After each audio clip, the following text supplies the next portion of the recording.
Karl Marx, best known for works like the Communist Manifesto and Das Kapital, also closely observed global events during his time as a journalist.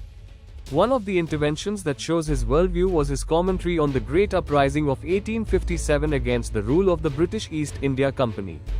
What began in British narratives as a sepoy mutiny, in Meerut, Marx sharply recognized as something far more significant, a national insurrection against colonial domination. In this video, we examine Marx's perspective on the uprising, place his views within his broader framework, and think about its impact on his work and Marxist thought.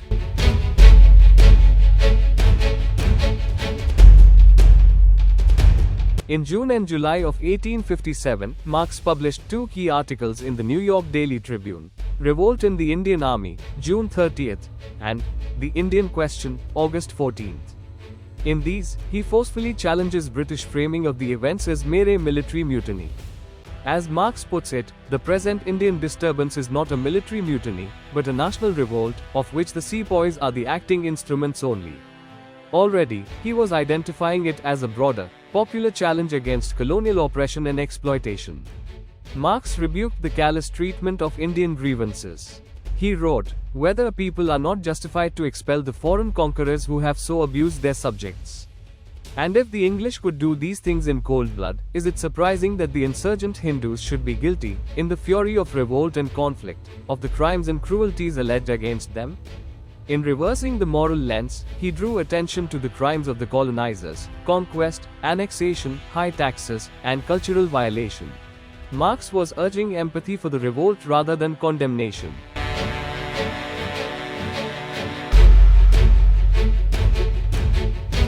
For Marx, this was not simply an event in a colony in Asia, it was a window into the nature of colonial capitalism. He emphasized both physical and economic exploitation. As one scholar summarized, Marx argued that Indians were victims of both physical and economic forms of class oppression by the British, with the sepoys, revolt, the inevitable conflict that is the result of capitalism and imperialism. In his reporting as a journalist, Marx carefully detailed episodes of mutiny in various cantonments: Meerut, Burhanpur, Barrackpur, Allahabad, Agra, Lucknow, and the brutal suppression that followed.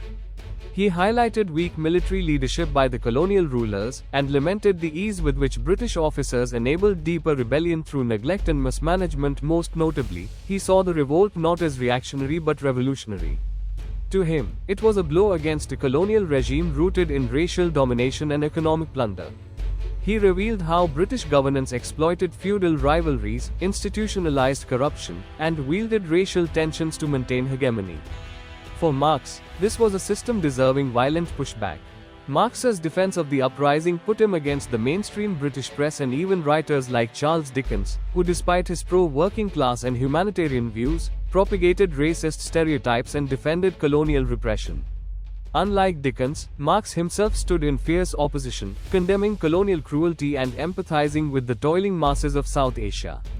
One later commentator noted, in defending rebellious Indians and challenging British brutality, Marx stood out in stark opposition to the utterly racist, pro-imperialist garbage being spewed in the British press. He saw in the uprising a compelling case for anti-imperialist solidarity, a stance rooted in class struggle, yes, but one that transcended Europe to embrace colonial subjects.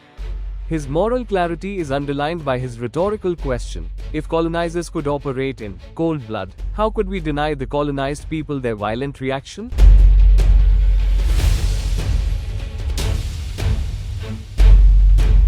Beyond immediate political commentary, the 1857 events intersected with Marx's broader theoretical project, especially his developing theory of the Asiatic mode of production.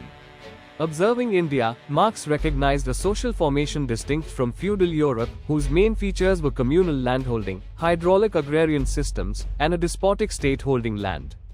But the uprising signaled that such societies were not static. Marx saw in the revolt both anti-colonial and proto-capitalist currents.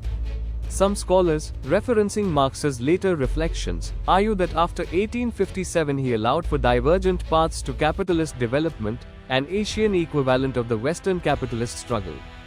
Above all, Marx framed the uprising as part of a global revolutionary wave, alongside the 1848 European revolutions, the Taiping Rebellion in China, the Irish uprisings, and others.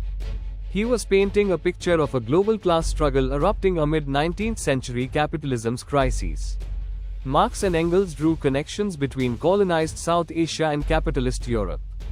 Together, they integrated the 1857 revolt into the global framework of capitalist crisis and resistance, writing a history of exploitation and revolt. Marx's commentary hinted at transformations ahead, for colonized nations and European labor movements alike. The 1857 mutiny wasn't a peripheral event for Marx, it influenced his thinking in tangible ways. After witnessing anti-colonial struggles on this scale, he began to question the Eurocentric assumption that Europe would always spearhead modernization. Some analysts argue the uprising inspired his concept of plural trajectories toward capitalism, where non-European societies could also progress, but through different mechanisms. This nuanced understanding emerges in Kapital, 1867, and, even more so in the Grundrisse, written during 1857 to 1858.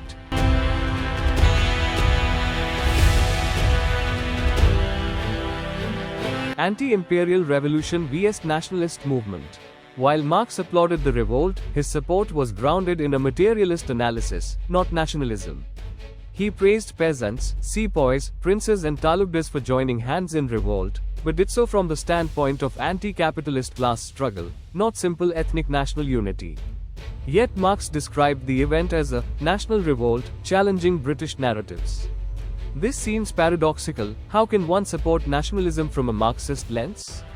Marx reconciled this by locating national revolts within capitalist crises. Oppressed peoples rising against foreign rule became vehicles for revolutionary upheaval, even if they did not represent a socialist or national project. In his writings, he emphasized that national outbursts could weaken the colonizer and create openings for broader revolutionary transformation. Marx and Engels did not dismiss nationalism outright but saw its strategic role within the global struggle. Understanding Marx's stance on 1857 remains relevant today. It reminds us that colonial uprisings were not isolated events but part of a global resistance to capitalist imperialism. These insurrections were not simply footnotes in the history of Marxism. Instead, they influenced foundational concepts like modes of production, global capitalist expansion, and the focus on peripheral societies. The 1857 uprising also serves as a case study for modern global justice movements. Marx's solidarity with colonized peoples remains an inspiration for building cross-border alliances against exploitation, be it economic, military, or cultural.